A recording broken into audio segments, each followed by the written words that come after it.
Vistry Group, one of the UK's biggest house builders, just watched 55% of its profits vanish in a mere 6 months. This isn't just a corporate hiccup, it's a red alert for the entire British economy. While the government is busy promising 1.5 million new homes, the very companies meant to build them are literally hemorrhaging cash. If you think the housing market is stable, you've been lied to. Today, I'm showing you the internal numbers that prove the UK housebuilding industry isn't just struggling, it's facing a total structural collapse. We've been told that if interest rates drop, everything will be fine. But after talking to industry insiders and digging into the balance sheets, I can tell you, that is a fantasy.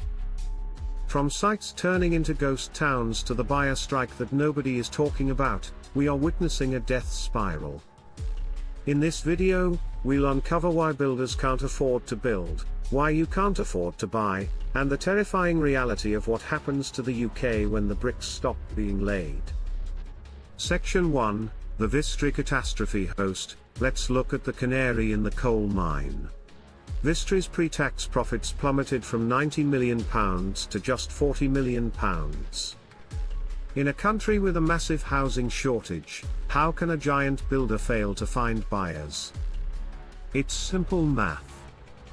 The average UK salary is £33,000.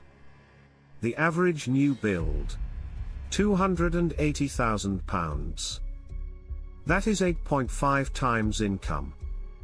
Banks won't lend it, and even if they did, the monthly repayments would swallow your entire life. Builders are trapped. If they lower prices, they go bust. If they keep them high, nobody buys. The margin trap, labor costs, up 30% since 2020. Profit erosion, builders used to make £40,000 per house, now they're lucky to see £10,000. Stranded assets, companies like Persimmon are sitting on land for 90,000 houses, dead money that costs millions in financing every month.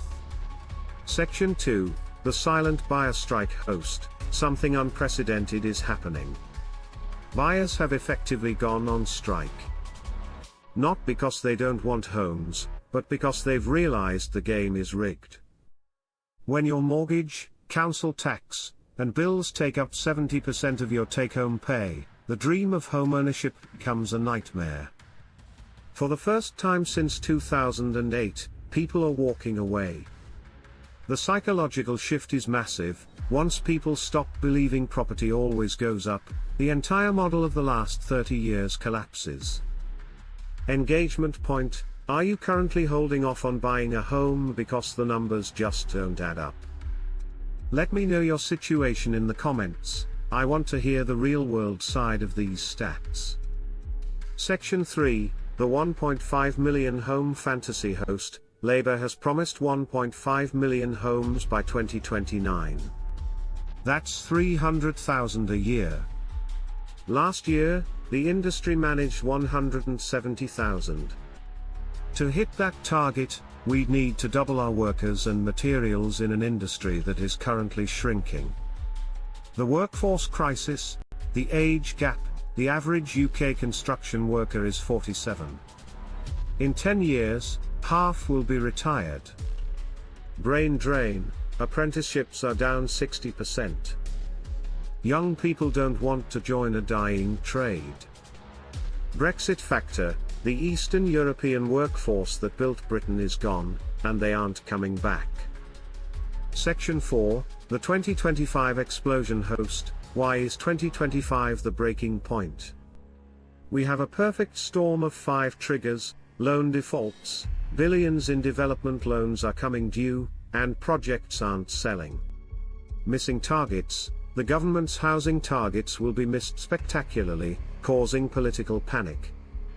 Cash depletion, major builders are running out of their rainy day reserves. The spring fail, if the 2025 spring selling season flops, panic will set in.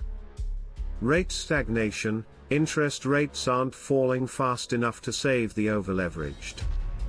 Section 5, who actually wins? Host, in every collapse, there are vultures. When Vistry or Taylor Wimpey break, it won't be families buying the wreckage. It will be institutional giants like BlackRock and Vanguard.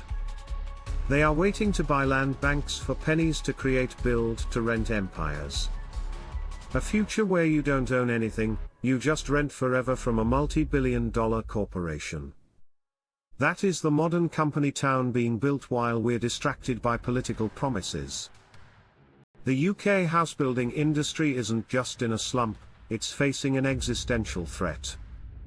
Mathematics doesn't care about manifestos or corporate PR. If the builders can't make a profit, the bricks don't move. If you want to stay ahead of this crisis, like this video to push this data into the YouTube algorithm. Subscribe for deep dives into the UK economy that the mainstream media won't touch. Check the description for my full analysis on the rental market explosion. Is the housing market dead, or is this just a temporary reset? I'll see you in the comments.